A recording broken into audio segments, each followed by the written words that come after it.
Hello mga kahami! So this time, ato nga assemble ang ato ang gipalit nga mga wall fan para sa tong kauban diri sa school. So last year na nakoy kining wall fan kay naman ito nag-donate sa kuha, so duha po to siya kabuok.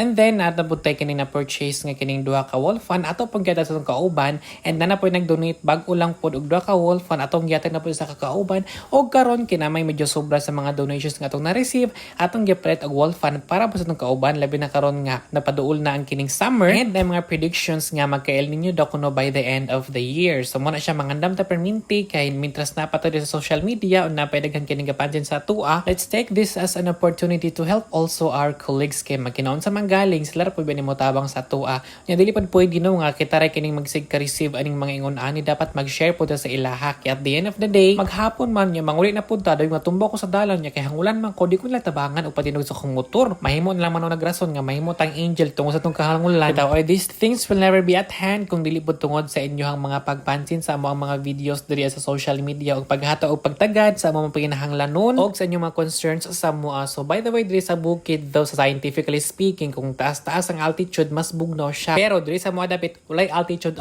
oy bisan pa namis sa bukid init jud kay sa ngatan ang panahon karon. Ambot lang unaon sa ning panahon karon. And I could still remember in the year 2023 halos everyday magsunggo ako mga estudyante sa sobra kainit yung kahinumdum mo atong nag-El Nino atong mga panahon. That was then nga kining mag-una-una din kog adto sa opisina kay akong kuhaon tong stand fan nga isa ra pud ka buok dadtua. Nagbinigay mag-alauna na nya ako ang classroom kay wala na biday shed sa kahoy, so grabe gid siya kainit. So mo dito siya nga pagkaabot sa panahon nga naay mga donations nga niabot sa ako, nagbilin jud ko, nagsweetix jud kunuhay ko kay para nga makatigom ko and makapalit ko ning mayon ani. Kay wala naman ko makuot sa akong bulsa. Uy, nahurot na mag-loan. Parang nagtatrabaho na lang kasi ako para sa loan. Bitaw nag-volunteer na lang ko karon kay wala naman ko sweldo, pero murag gyud nato ang quality sa service kay dapat dili affected ang ato ang earnings or ato ang salary sa ato ang kining sinumpaan kay masagpaan ta sa tong estudyante dai machismis sa sila mga mamag tibuok kining komunidad nga muna atong ginahimo. So dapat maintain jud gyapon ang ato ang existence sa ato ang mga lugar despite of everything. May matong uban dira kay sige ra makadawat og mga minalita mga bugag na wong charing lang. Bitaw sa mga school duha na lang yung classroom ang walay wall fan and puhon-puhon muna pod nato ang hatagan og pagtagad para atong maprojectkan og para mabugdo na pod ilang mapanghuna-huna dirang dapita. So once again,